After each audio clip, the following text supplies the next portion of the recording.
Hi, I'm Arlene McIntyre, Creative Director at Ventura Design, and you're listening to Shut the Front Door, a light-hearted podcast that will bring you through the front door and into the homes of influential and interesting people.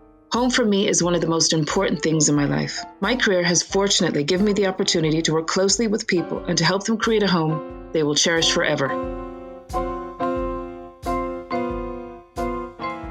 Today we are joined on Shut the Front Door by Naomi Clarke. Naomi is the creator and owner of The Style Fairy, one of Ireland's leading fashion, beauty and lifestyle sites. With almost 150k followers on Instagram, Naomi is also one of Ireland's top influencers in the sector. A qualified fashion stylist and personal blogger with over 12 years experience in the areas of fashion, blogging, styling and PR, Naomi is also a mum of two gorgeous girls, Annabelle Ivy and Luna May, and has another little bundle of joy on the way. Married to Cormac, Naomi and her family have recently moved back to Cavan from Dublin. Naomi, we are delighted to be joined by you for our podcast this Mother's Day. I'm so happy to be talking to you. What an intro, Arlene. Wow, I'm humbled to listen to that. Thank you. Well, how are you feeling? Tell me all about exactly where you are now in your pregnancy. How many weeks are you? I'm 29 weeks now, and I have previously with both my girls, I've only got as far as 36 weeks. So the likelihood is I'm going to go early again. So I'm starting to get into nesting mode, into preparation mode now, and picking up the few bits and pieces and getting organised. Yeah, and no better woman to be organised than you. I remember when we worked before, you were super organised. You're a Virgo, of course, so you've got all your ducks in a row. Oh, big time. I love to be organised. Like to a fault, maybe I am a bit of a perfectionist, but I love to be organised. And, I've started buying all the little vests and all the little baby grows and things, and you just forget how eensy-weensy newborns are. I know. And I've been giving clothes away that belong to Ali, and I'm like, how on earth did she fit into these baby grows? They're absolutely tiny. So it's such a lovely time that you're going into. It is. It's very exciting. Yeah, we're all really excited. And is it snowing in Cavan at the moment? No, and we're devastated. We've been waiting all week for this snow to come, and it never did. And every morning Annabelle wakes up and she's like, did it come, Mummy? Is it white outside? I'm like, no, I'm sorry, sweetheart. It never came. That's really cute. I know. A few people were posting last night on Instagram like, where's the snow? It feels so cold, but it just hasn't. I think it's just too cold for snow. Yeah, it's bitterly cold, but it's no bitter. Snow. And I think the whole country was wishing for it to come because just for a bit of excitement for all of us. Exactly. So I can't wait to get started on my questions with you. And I'm going to start with my first question. Can you bring me back to your first memories of home? Yeah, I really like this question. I think you mentioned in my intro, I am from Cavan originally.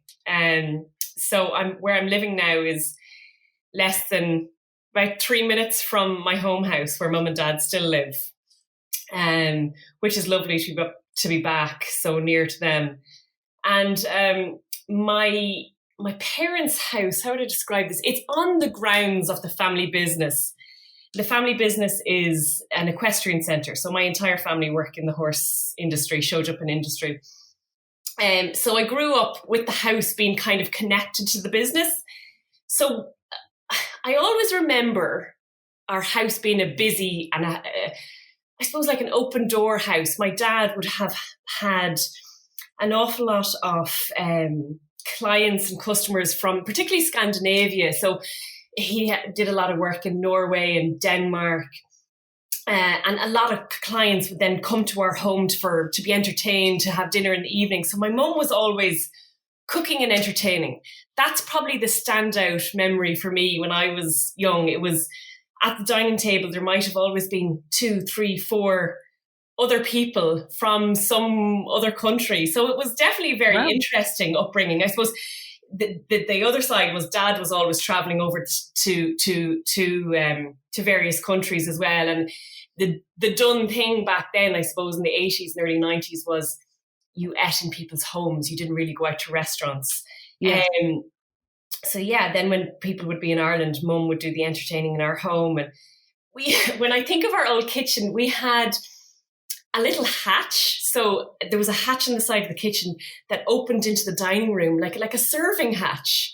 And so old fashioned when I think about it. They've since done up their kitchen, but it's such a standout memory of home, because I loved being mum's little helper and helping serve all these people that were coming for dinner.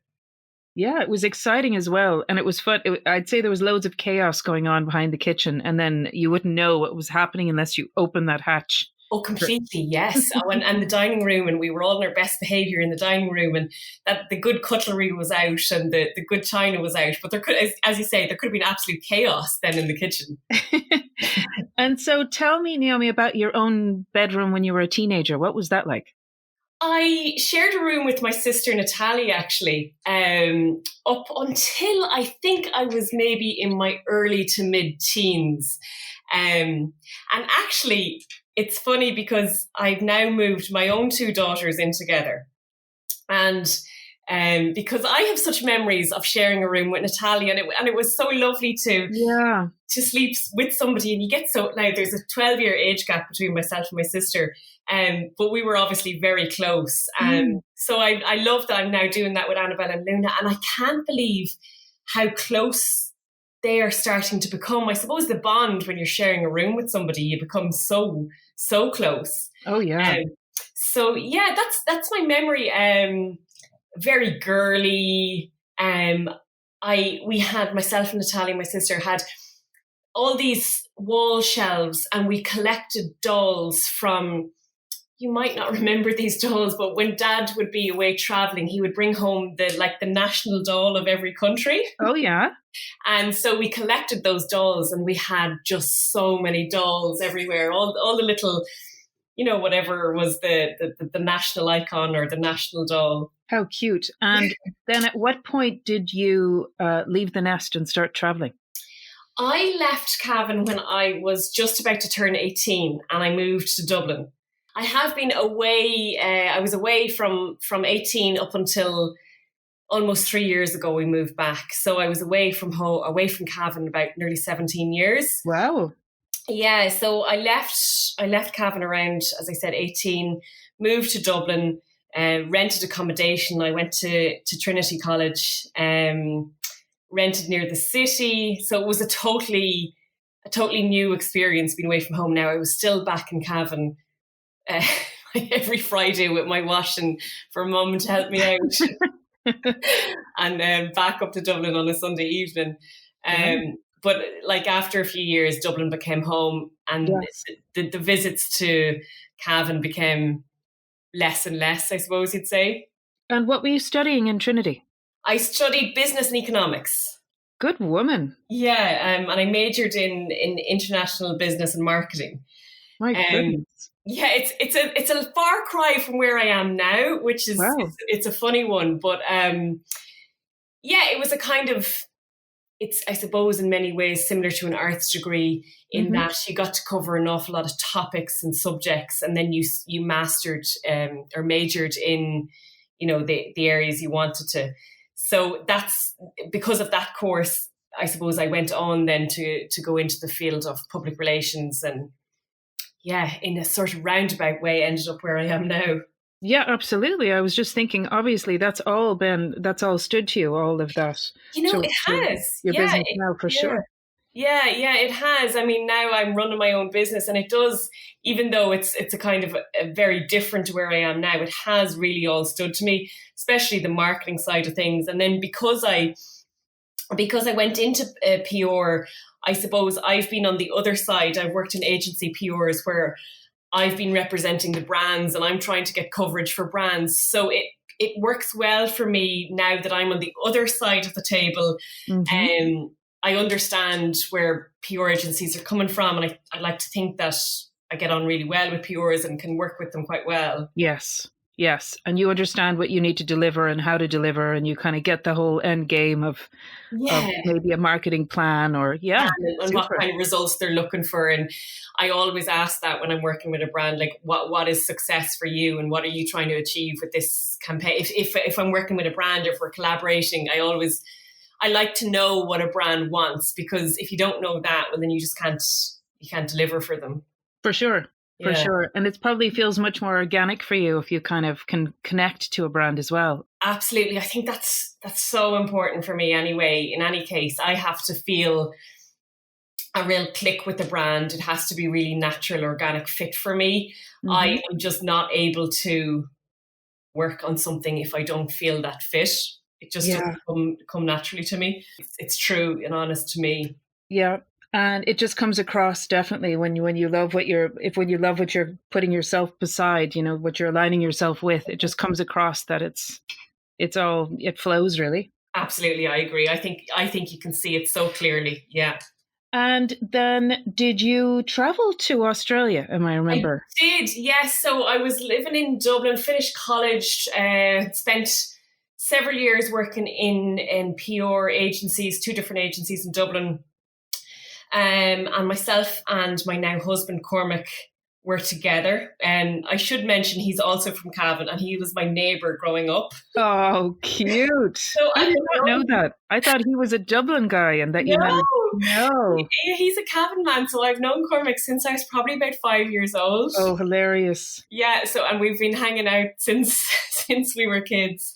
Wow. So we were on and off together, I suppose, all of our teenage years. And we were back together in my late 20s and the two of us decided to head off to Australia. Absolutely best thing we've ever done.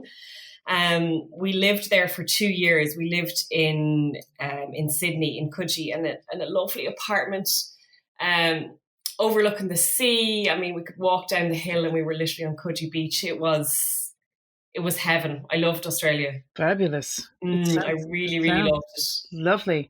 And I remember you once sharing with me your story about when you developed diabetes. Do you mind sharing that with me again?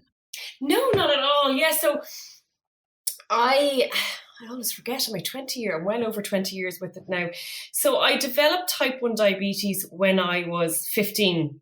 It was not in my family. Which quite often it would be when someone is diagnosed at that age. It just kind of came out of the blue. I was spending a summer in Madrid with friends of my dad's in a horse riding place, a horse riding family over there. And I got home from Madrid and I was very thin. And my mum was like, God, what's going on? Were you know, what happened? So it turns out that was the onset of the type 1 diabetes. So it really it came out of the blue. So basically my pancreas just shut down and eventually is what happened. So I was diagnosed. It was just before I got my junior cert results. I can remember being in hospital for the celebrations, everyone getting their junior cert results, and being told, you know, the reality of my future and, you know, you're going to have to start injecting yourself now and it's going to be 4 times a day. And I remember just being horrified, thinking, these nurses, like, they're crazy. What are they talking about? Like, I am not injecting myself. I can actually vividly remember a nurse with bringing an orange and the syringe, and they were using the orange as to, this is how, you know, you pinch a piece of skin and you inject. No. I was like, nope. No way. You're 15, like you're so, life in your mind is so difficult and you're so hormonal. Sure. And I said point blank, I'm sorry, I'm not doing that. There must be another way. So it was a big struggle. When I think about it, now that I'm a mother and I look back on it, I think, God help my poor mother. It must have been so hard on her. Yeah. Can you imagine? No, God, how scared she must have been. She must have been terrified. Yeah, she really must have been. And me just refusing to cooperate at the beginning. And it did. It's something I'll obviously live with forever. But it takes a long time to kind of come to terms with it. And I speak to a lot of people now who have been newly diagnosed or who have children. A lot of people who would follow me online would be mums of children with type 1 diabetes who are maybe only a couple of months diagnosed. And I can relate to them so much because that is such a confusing time. You don't know what it means, and it's a kind of condition that the longer you live with it, the more you understand it. It's very, very complex. Yeah. So yeah, it definitely took a while to come to terms with it and figure out how I was going to live healthily with it. Yeah. I mean, it's something, yeah, it's your life. It's part of your life now, really, isn't it? Absolutely. It could, if you let it consume every asset, like it could consume every minute. It's a daily thought. There's not a single day or even a single hour, to be honest, that you don't have to consider it and think about it. I mean, I've just eaten my lunch. Obviously, before you eat your meal, I have to calculate how many carbohydrates I'm going to eat. Right. I then input that information into my insulin pump, which is the device that's attached to my body. And the insulin is delivered via tube into my stomach. And so that's obviously takes a few moments. Yeah. Whereas a non-diabetic, your brain just processes that information, and while you're eating, your insulin is delivered for your sandwich or whatever the food might be. So I have to I have to do the work outside what the pancreas should be doing on the inside for me, if that makes sense. Yeah, my goodness. And so I remember you showing me once on your tummy that you have this permanently attached to you everywhere you go. Yeah. And it's even more protruding at the moment because my belly is so big with child. So yeah, I have that insulin pump. It's like a cannula permanently in my stomach. Now I can remove it to shower, but you can't really remove for very long periods of time. And so it's connected to the tube, which is connected to a device about the size of a mobile phone, which is connected to me 24/7. And during this pregnancy, actually, I've got a second device. So if you remember, Arlene, what that cannula looked like on one side, I now have a second one on the other side. Oh my God. Yeah, it sounds horrendous. I think it's taken a few weeks now, but I'm getting my head around it now. But what it does basically is it's continually monitoring my blood glucose levels. And it's amazing. Technology has come on so far. The devices that I wear talk to each other. They're Bluetooth to each other. And oh my gosh. Yeah, so the information of the blood monitoring is now being sent across to the other device. So if my blood sugar starts to drop too rapidly, the machine will automatically shut down and stop delivering insulin, and it will actually put off an alarm. So it's very ugly. Definitely, as a woman, I can tell you that I hate wearing it physically. I hate the look of it, but it is so. It's really good. The information it's providing me with, particularly during pregnancy, because the pregnancy is quite difficult, I needed this extra help with this device, which is called a sensor. It has been really, really useful, and particularly in the middle of the night. It's continuously monitoring what's happening to me in the middle of the night, my sugar levels. So that has been a real game changer for me. Wow. And do you find it's kind of awkward when you're trying to style yourself and get dressed? And is it something you've just learned how to get around? There's two elements. One, I spent probably the first couple of years constantly trying to hide it. It was my obsession with, and part reason why I wouldn't get an insulin pump for a long time was because of how it looked. And I think a lot of younger girls and young women can relate to that. It's purely superficial. We all know it's going to help us. Yeah. But the thoughts of having this wire coming out of your tummy, like you can imagine being an 18-year-old girl, it's quite difficult. So I spent the early years when I got it always sort of worrying about how I would hide it. And I definitely learned some tips and tricks along the way. Like it comes down to me, the cut of a dress, it'll come down to the thickness of a fabric. I'll know straight away whether I'm going to be able to conceal my pump or not. And then I suppose an interesting thing in the last year or so is probably I'm getting older. I'm 37 now. Maybe I'm just getting a small bit wiser.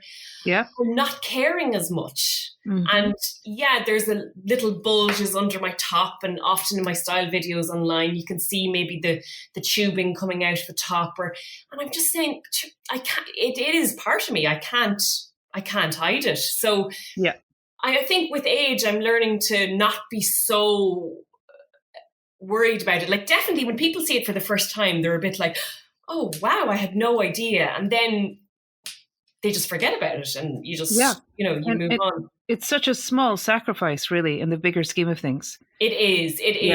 I mean, look, I don't want to make it sound like as if it's easy, and I find it's, so easy and it doesn't bother me. It does bother me. And there's certainly days where you can get down about it or get upset about it. But for the life and the fact that I'm now carrying my third child, which is incredible. Please God, all will be well. But it has given me such great opportunities, and I'm so much healthier because of these two devices that I'm wearing. Yes, my goodness. Talk about being a juggler. So you have to think about that every morning, which is like number one. Yeah. And then you've got the little kiddies, and then you've got a baby on the way, and you've got to think about your health and your well-being, of course. I mean, that's also number one. And then your business. Yeah, and then work. Yeah. So my goodness, it's a lot. You really must run a tight ship. Like, you've got to be really super organized to be able to do all that in the way that you do it, and as successfully as you have. So when did your passion for fashion begin? I think it was always underneath the surface. It was always there when I was working. Even when I was young, we'll say, I used to tell people that I wanted to be a fashion designer, which is hilarious because I can't draw at all. But clearly there was some little spark in there. When I started working in PR, I represented some fashion brands. I worked with River Island back then. I worked with Dundrum Town Centre. And that really ignited my interest in working in fashion. I just never knew how I was going to do it and how I was going to make money from it, or how was I ever going to be successful. It wasn't exactly the career path my parents were encouraging. After doing my degree in Trinity, everyone assumed I'd go ahead and do accounting or some kind of job in the business industry. Yeah. So it was a bit left field. I moved to Australia, and I suppose while I was in Australia, I decided to take that time to pursue fashion a bit more. And I did a lot of interning over there at the beginning. The first year I interned with InStyle magazine. I interned with some fashion stylists over there, got to go to Australian Fashion Week, and I saw a lot and learned a lot from others by doing that interning, which was hard to do because I was in my 20s and I had worked quite successfully in PR for a number of years. So I was kind of, in many ways, I did have to take a step back, and I became like the runner on fashion shoots and getting people the coffees and carrying the clothes and all the things that you have to do to learn the ways. The business. Yeah, for sure. Absolutely. Yeah. So I suppose Australia gave me that opportunity to just kind of start again in a new industry and to see where it could take me. And it was because I was working with InStyle magazine. I got to meet a lot of people, and I ended up as a result getting a job as a content creator on a fashion website over there. So I was writing and creating all the content on a website over there. It was still very much in the early days of bloggers. There certainly wasn't the term influencer. There was bloggers, but they were few and far between. So I got a lot of experience there. Cormac and I we moved to Singapore as well. Wow. We spent 6 months there. Yeah, which was amazing. Fantastic. What was that like? It was incredible, Arlene. It's somewhere I dream. I'll definitely bring our kids there someday. It was an amazing experience. It all came about through Cormac's work, and he was placed there for 6 months. So we just took the chance with both hands and went there for the 6 months. And then after that came back to Australia. But it was incredible. And so again, over there, I just started reaching out to stylists, magazines, and again, got some styling work over there. I worked with a fashion show producer and a stylist over there. Again, like runner basically and assistant stylist, but it was great experience. And so eventually we moved back to Ireland, and I suppose I'd had this experience. We'd been away nearly 3 years, and I decided at that point to launch the Style Fairy. And I launched it as mainly a virtual personal shopping service and a styling service. There was a couple of personal shoppers in Ireland. It was still very much seen as a luxury Yes. thing to have a personal Yes. shopper. Yeah. So I set about to, I suppose, change that and to make personal shopping more attainable and accessible for everybody. And I set up my social media pages, just a one-man show in our apartment back in Dublin, and that was October 2013. I remember I officially launched my website, and things just kind of escalated from there. I'd be meeting clients all the time and working really hard to build a client base in personal shopping, and I started taking photographs of what I was styling my clients in. I started taking photos of what was arriving in stores. And I noticed on Facebook that people were really starting to enjoy this. So they were getting to see what's in store. I was telling people, how you can wear it. And they were sitting from the comfort of their own home. And it started to grow from there, really. It took a long time to get to a place where the Style Fairy is now, or where I was in a position to collaborate with brands. But that was the humble beginnings. How exciting. My gosh, you have really such an interesting background. Thank you. Yeah, it was a mixed background. You couldn't plan it, let's put it that way. Yeah, definitely. And I think what I'm pulling out of all of this is that with your background and understanding how to communicate, being a good communicator was a big kind of key element for you, and being able to kind of connect with your audience. Absolutely. It definitely really helped. And, just being genuine, being honest, being real. And it's something that I always try and pull myself back to, is just because social media has changed so much in the past few years. And for me, it always comes back to just be yourself, Naomi. You can fall into the trap of trying to compare yourself to others and all of those things. But I always try and pull myself back to be yourself, trust your gut, share content that you feel passionate about. And as we spoke earlier about, that shines through, I think. Love that. That's so true. And that's so true for really every industry. That's absolutely true. And how would you describe your own style, Naomi? My personal style? Yeah. It's dependent on my mood. Do you ever find that? Yes. Yeah. Yes. Some days you're like in boss bitch mood and you're going to nail the meetings and you're going to be, it's very dependent on my mood. I think I'm definitely, I'm getting a little bit more pared back as I get slightly on in my 30s. Probably in my earlier years, I was quite loud, and I always loved having fun with fashion and trying new things. But I'm definitely getting a little bit more pared back as I get older. I'm starting to understand and appreciate more the importance of really good basics in your wardrobe, the importance in investing in quality pieces and how they will last.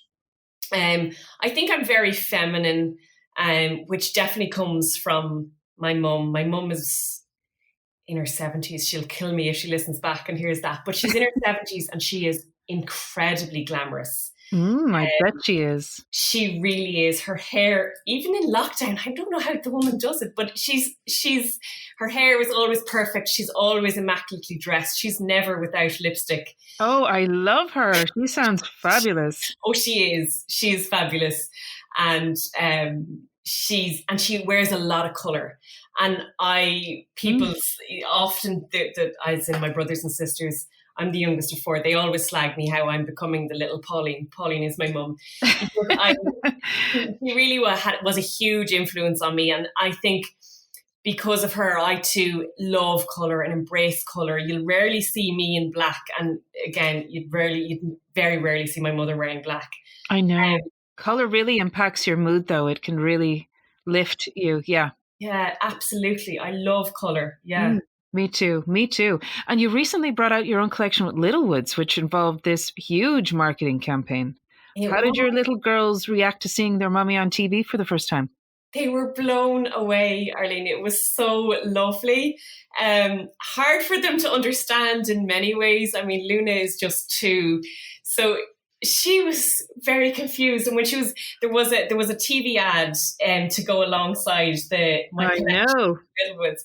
And every time her and I maybe would be in the playroom and the ad would come on, I could see her little face looking from me to the TV, going, "Mommy, but you're here. How are you here? I'm there." That's so cute. That is so cute. And the music in the Littlewoods ad is really kind of, it stays in your head. Yeah, it was really catchy. She's an Irish artist. It was really good song choice. The whole concept behind the ad and the campaign, myself, Nadine Reid was my partner in crime, was all about women supporting women. And so, I mean, the producer was a woman, the choreographer was a woman, it was a really female-led team, and it was really fun to be part of. Yeah, how cool. How much fun. And, you'll never regret doing that. You'll always have that to look back on. Absolutely. And the ironic thing was I was pregnant during it and I didn't know at the time. So when I look back in time, I'll be able to tell this little baby that you were in Mummy's tummy for that whole ad and dancing around like a lunatic on the TV. Wow, that's incredible. Did you know you were pregnant at the time? No, I didn't know. I remember being on set and doing a lot. There was a lot of press interviews and things on set, and I remember getting quite teary and emotional when somebody asked me quite a standard question. Yeah, so embarrassed. That's fine. What is wrong with me? So yeah, it turns out I was pregnant. Oh, that's so cute. And do you know if you're having a boy or a girl? No, we haven't found out yet. No. So we're in limbo a little bit at the moment. But how cute. We're so excited. Does it feel different? Does your pregnancy feel different in any way to your girls? It doesn't. I don't think it. I'm more exhausted, but also I have to bear in mind I'm older, and at this time I have 2 kids. Yeah, so true. Aside from the fact that I am so tired, I don't think I'm much different. Like, for example, I haven't been sick, or I was never sick with the girls either. Thank gosh, I've been very lucky. Oh God, yeah. I don't know how people cope with. Yeah, that's a real blessing if you're not feeling sick. That's for sure, because that's not nice. No, it's so many. And you must be constantly creative to engage with your followers. I mean, that's a full-time job. So what gets the most action on your page? I think it's I love doing styling videos. That's probably my favorite kind of content to create. And we're in a place now where people are very much moving away from fast fashion, and they want to invest in more long-term pieces and quality. And so I do a segment quite regularly about 10 ways to wear, we'll say, a white shirt, or 10 ways to wear. Yes, I've seen that. You've seen those. Yeah, so it's really good. They're really, really popular, and people love to see. It's not what I always say. I'm not trying to encourage you to buy every single item I'm showing you. I'm trying to more so. I want to show how pieces can be worn in different ways. So whether it's a basic stripy top, whether it's a navy blazer, whether it's mom jeans, whatever one item I choose, I think people really enjoy seeing that and seeing how I challenge myself to style a certain piece in lots of different ways. I did a styling video this week, actually, and I'm in the middle of editing it. And it's so funny because I am so big, my tummy is so big. And I obviously cut out all the blooper bits where I'm trying to put my shoes on. But I'm having such a laugh here on the computer, looking at myself, trying to put the shoes on and make it look sleek and quick, and I am about as agile as a whale at the moment. It's so hard to get your shoes on. I mean, you need your shoes. It depends on when you're having your baby, of course, but if it's like a summer or close to summer, you can just, you're blessed with sandals. Oh But yeah. like right now, it's the whole socks thing and the boots and the shoes and It's a ay. nightmare. Like Yeah. Cormac found me crying recently, and because I had just given up because I just could not get my runner laced, and I was like, I just give up. I just can't do this. It's too difficult. It was actually so. You're so right about being pregnant during the summer months. To It's be easier. able to wear maxi dresses Yeah. and sandals, whereas being pregnant in this cold weather and you have to wear so many layers, and then Ay. you're sweating, you're too hot. It's And you're opening all the windows and letting all the heat out. Oh no, it's a yeah. disaster. That's really funny. And have you found that people are interacting with you more in different ways during the pandemic? Yeah, they are. I think people really everyone's gone through such a difficult time, like, and I think none of us are exempt from this, and everybody's struggling, and more than ever people are looking for honest, relatable and real content. And I think that's what I always strive to provide, is to be real. I I have a bit of a love-hate relationship with Instagram, if I'm being honest. I don't like this portrayal of the perfect life, or that people have everything so easy, because I think it's really dangerous for all of us and True. on our mental health. So I think people appreciate the realness and open and honest kind of conversations and content on there. So that's where I try to keep it. At the moment, it's just such a strange time, and everyone's in a very funny place right now. Yeah, it's so true. Do you think that people will find it difficult to revert back into kind of normal shopping? Big time, yeah. Yeah. I absolutely do, and I've always been an online shopper. I love shopping online. When you have young kids, it's rare that you get a chance to go into the stores anyway. So I was used to it, and I was very comfortable with buying and returning. A lot of people hate doing returns. Once you get into it, it's I'm actually one of fine. those people. Are you? I'm not very good at it, but anyway, yeah. People But I hate like the it. buying part. You like, yeah. I think that's one of the reasons why people always hated buying online, was the idea that returns were going to be difficult, and then they'd Yeah. end up keeping the piece or the item that, if they didn't want it. Yeah. But I think because of this now, everybody's getting more used to buying online. Yeah. I love buying online because I take it home to the comfort of my own home, try it on here. A dressing room is hot and uncomfortable and you're rushing. So I think our buying habits will have definitely changed.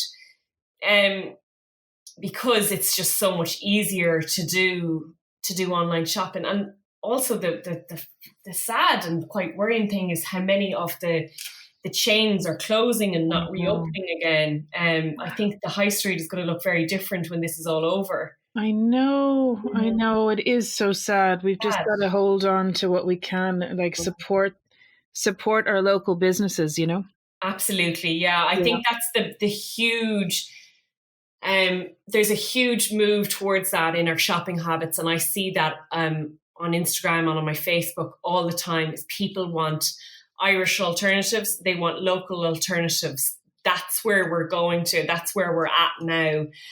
So it's trying to always provide for that in my content as well. It's so important. And if we want our local towns and small little shops to survive, we have to support them. Absolutely agree. And Mother's Day is going to be a tricky one this year with all the restrictions. So how are you going to spend Mother's Day? I hope you're going to be spoiled. I hope I will too. I hope I will. I usually get a nice little homemade card, and the girls usually help Cormac do up some kind of breakfast, something like that. I'm sure it'll be low key, but it'll be lovely. Sure, what else could I ask for? I'm lucky as well that I mentioned earlier, Mum and Dad are only down the road, so we can see them outside, which is nice to be able to see them still. Yeah, they're not blessed. far away. Yeah, and how is homeschooling going, Naomi, for you? Is that really challenging? It is. it's very difficult. Now, I count myself lucky in that I only have one child to homeschool and she's very young. So I keep reminding myself that it's okay. It's no big deal if we skip a day or two here, or if we skip some parts. I think what scares me and what worries me is what Annabelle is missing out on in terms of socialization. That's what really worries me. Yes, I have noticed her writing has gone back a little bit and my Irish wouldn't be as good and we're probably not doing as much as we should and all those things. But I'm more worried about how we're going to get her back to normal, because she had actually found it she'd only started school in September and she was really struggling to adjust to it. She just likes being at home with Mammy. And I suppose because Luna's at home, she found it hard to go to school. And so we were only probably just getting in the groove of getting her used to school, and then this happened. Damn. Yeah, so it's unfortunate timing. I don't know. I mean, we're in limbo, aren't we? When are they going to be back at school? And yeah, it is. It's a really challenging time for so many. It's just like, God. And I mean, what can we do? We've just got to, nip this in the bud, or it's just it's never going to go away if we don't just arrest this. Yeah. Absolutely. No, it's a big I try, and Annabelle does some FaceTimes with her little friends, which is very sweet, but also it's quite sad to see. On a Saturday evening, she usually FaceTimes with her little best buddy. And last Saturday they were trying to play hide and seek. And I was like, how are you going to play hide and seek when Grace is on the phone to you? So your heart kind of breaks a little bit, because they so desperately want to play together and do the things that little kids should be doing. Yeah, it's really, really sad. Definitely. Well, look, hopefully by April, May, we'll be able to see some light at the end of the tunnel. Please God, that this new baby will be coming into a different scene, a different scenario. And how are you feeling about the whole hospital experience? I mean, it will be a little bit different for you. Yeah, I'm nervous about that. I have to say, and at the moment, I suppose it's just so up in the air. I don't know how much is Cormac going to be allowed in for, and it's hard. It's I suppose I can't worry too much about it because we just have no control over it. But it's just, I know it's not going to be normal, and I suppose I have to prepare for that too. Luna was in ICU for almost 2 weeks. So that's quite a common thing when the mother has type 1 diabetes. So I do also have to prepare for the fact that might happen again. And I think that's a very worrying thought, because how much will I be allowed in, or how much will Cormac be allowed in? So that's something that's, I'm really hoping I'll be able to carry this baby for as long as possible, and that there many complications, because it'll definitely be very different in hospital. It'll be very strange. Yeah. I'm sure everything will be okay, Naomi. Just think positively. Positive thoughts. Yes, please God. Yeah, absolutely. Just think positively. And on the subject of your home, how would you describe your own personal style, interiors wise? I think you can definitely see the colour everywhere. There's lots of colour, and I think that's really reflective in my own personal style and in my interior style. I like collecting, I suppose, more quirky, more eclectic type pieces. And yeah, it's definitely reflective of our personalities. We're young, fun family, and I think that's reflected in the colours and the style of our house. Yeah, I often look at what you're doing and I'm thinking, God, a lot of time and thought and planning must go in that. Do you kind of schedule out, like when you're photographing yourself in different areas of your home, would you put a lot of thought into that and planning, or are you just spontaneous? A lot of it is directed by the light. Where is there good light? In the morning, I might see that there's good light in the sitting room, and I might go, aha, I might go in there. And you know what's interesting? I often find, I don't know if this is in any creative job, I don't know. I often find the planned stuff doesn't go as well for me. Like if I say I'm going to plan a shot today and it doesn't work out, it'll be more, I'm sitting there and I see the light shining in and I'm like, that corner of the house looks amazing. And I take a photo and that's the photo that ends up being the best. Wow. And sometimes that can be very frustrating because I sometimes feel like I'm not being productive. And then just all of a sudden I'll get an idea or content will come to me. So it's like you can't force it either. Some weeks I'm flat and I'm finding it hard to create content. And then other weeks it just comes naturally or easier to me. Yeah. But I suppose having things kind of planned and prepped is important to some point. I mean, you probably need to do a bit of planning. Yeah, I do. I always need to kind of know what I always have an agenda of things I want to cover and areas I want to cover. I ask a lot what my readers, my followers would like to see more of, and I try and follow that. Like we're coming close more into spring now and looking at, the plan will be going forward. Thank God, putting away the chunky knits and moving more into spring clothes. So I'm excited for that. Yes, exactly. So tell me about your morning ritual, Naomi. What happens when you open your eyes in the morning? Oh, the chaos starts. Usually the first thing I do when I wake up in the morning, I really find it hard to wake up. I usually check my blood glucose sensor and find out what's been going on while I've been asleep. I always find that interesting to find how my blood sugars have been overnight, and it usually dictates how I'm going to feel for the rest of the day. How interesting. If the night was bad, I know that I'm probably going to get up and feel a bit groggy and sluggish, or if the night was good, it usually means that I'm going to feel pretty good. Mm-hmm. And I usually always have my clothes laying out. I prepare my outfit the night before, always, because if I just woke up, I could spend way too long trying to find something to wear. So I always plan my outfits in advance. Okay, good tip. And I do the same for the girls. So once I'm up and dressed and organised, I wake the two girls who are sharing a room, as I said. Cute. I always have their little outfits laid out and ready. Oh, I love it. You're so organised. I have to, because I love it.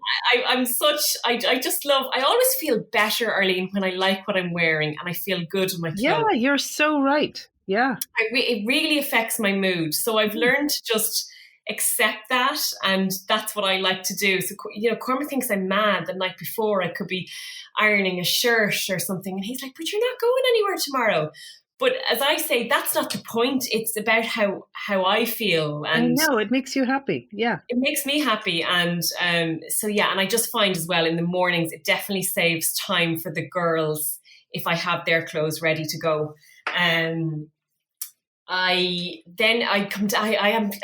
turning into my mother. I always have their breakfast. Like I would put out the bowls and the spoons and the cups the night before, so when we come down, everything's a bit smoother and a bit quicker in the morning. And if I think back on growing up, every morning we came down, Mum always had our cereal bowls, spoons, and cups sitting ready. There you go. You're a chip off the old block there. Good. Yes. That is, but it definitely helps by paying it forward. I would definitely agree with that. It just, in small ways, you're gifting yourself really that next morning. Absolutely. Okay, it's a little bit more relaxed now because I'm not rushing out the door to drop Annabelle to school. So it's a little bit more laid back these mornings. Which actually suits me because I'm just a little bit more sluggish, obviously, at the moment. Yeah. But it does help to be a little bit prepared, when it comes to when they are back at school, to having the lunch boxes ready and stuff like that definitely helps. Gosh, your mom sounds like a fantastic lady. She is. Yeah. I think you'd like her. She is. She sounds fantastic. And how do you switch off in the evenings? That's a big challenge for me. It's definitely a big challenge for me. I find it hard to draw the line between what's off time and what's content creating style fairy time. I definitely struggle with that a lot. I try as best I can to read. I listen to a lot of podcasts. I probably have now in lockdown, and since I've been pregnant, I'm having so many more baths, which are very relaxing, but very hard to get out of when you're heavily pregnant. Yeah, nice though. Lovely. Yeah, lovely. And then Cormac and I usually just watch, we watch Amazon Prime or Netflix and get into a good box set to try and chill out. Yeah. I think the other thing that really both myself and Cormac love to do as well is cooking. We do a lot of cooking in the house, and that really is probably the one time when I do really, really switch off. Yeah. And not be thinking about work or stressing over the children or something. And it gives me a lot of pleasure. So social media really is very important to your business.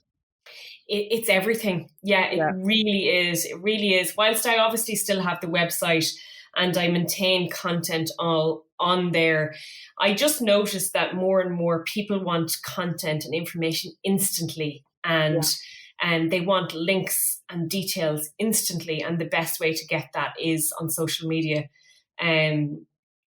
Whereas I probably, would have been more interested in I still am more interested in reading blogs myself and websites. I noticed that people are just not doing that as much anymore. Yeah, it is. Look, I mean, I don't know how you do it all, to be honest. I don't even know how from listening to you, I don't even know how you have time to even just relax. You're a busy girl. I love to be busy though. I do. I'm at my happiest when I'm busy. I really am. And I guess it's about to get a whole lot busier. That's the worrying thing. The baby. And do you have your bag all packed? I don't, not yet, and I need to do that. Yeah. I have my diary sitting here. I have it written down to write a blog post on what to put in your hospital bag, but I haven't either written the post or packed my bag. I have been shopping for the baby though. I have bought lots of cute little bits and pieces, but that's not important when it comes to what you need in your hospital. Oh God, yeah. Just do the bag. Just have it there ready to go. Just not so you don't have to think about it. I know. And who has motivated you and inspired you along the way? In terms of work? Yes. Work. There's so many brilliant content creators and female business women in Ireland. Actually, I have to say we're really, really strong when it comes to strong women leaders. Mm-hmm. It's been so many influences on me, I think, across lots of industries in terms of fashion design, interiors, and blogging and fashion. There's been a lot of influences on me. Yeah, so it's really hard to pinpoint just one, but there's been a few. Definitely, yeah, definitely. And what do you think really motivates you every day? What's your driver? It's my driver. It's definitely got to be the kids. Yeah. The most important thing is obviously their happiness and their smiling little faces. And that just motivates you to get up and to keep going and to keep the show on the road. And I love showing them that, I suppose mommy works hard and it pays off, and this is what you have to do if you want to follow your dreams and achieve what you want to do. And I think it's a good example to set for them. Like I try my best to be at home with them as much as possible. But they do see me working hard as well, which I think is a really good example to set for them.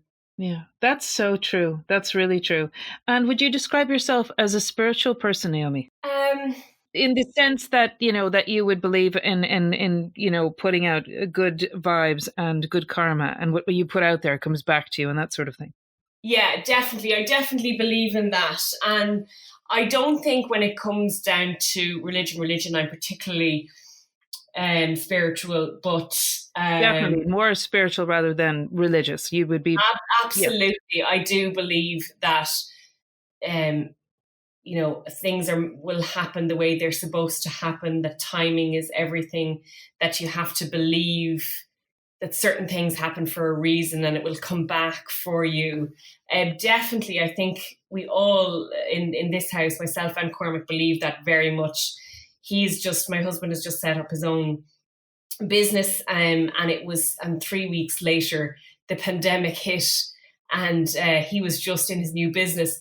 And we look back, we're a year on now, thankfully, and his business is thriving, but it's all about timing, and you just have to trust the timing of your life and that you're making the right decision at the right time for the right reason, even if sometimes it's hard to see the rationale behind that. Exactly. You've got to trust. you That, have to believe that yeah. it's going to work out, that these things happen for a reason. Yeah, I believe that too. I'm exactly the same. And where do you see yourself in the next 5 years?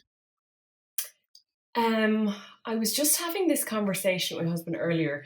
Yes. We calculated that we'll be have kids in nappies for 8 years by the time we get this little baby.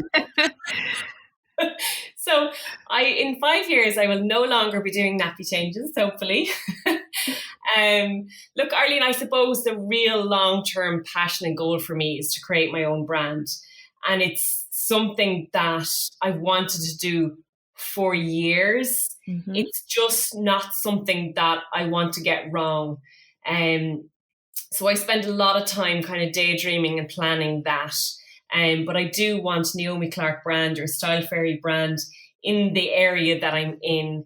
I mean, the world is in chaos now and it's upside down. So it's seeing how things pan out over the coming year. But the long term goal would be to have something to call my own. Yeah. Uh, Definitely, that would be my dream. And do you see Annabelle or Luna following in your footsteps? I I don't know. It's hard to imagine. I would love for them to be in creative roles. I think it would be lovely to see them. I'd hate to see them sitting at a desk all day long. But look, maybe that's perhaps the way they'll want to go. I Hmm. see Annabelle already being very creative, and she loves cooking and she loves photography and she loves taking photos. So Really? perhaps they will, yeah. They're definitely following in my footsteps in the clothes, in their love of clothes already. So we're going to have to nip that in the bud now. That's And so cute. yeah, They're already styling themselves. That's such a cute thought, actually, that they would be doing that. you should see you should see the ensembles sometimes. It's pretty hilarious. They adore. We have a big dress up box in the playroom full of like Cinderella and Rapunzel and all the various costumes. Really? They love dressing up. They Yeah, it's absolutely love great it. for them though. It's so great for them though. It is very creative, It is It, it's it is, and it's yeah. fun.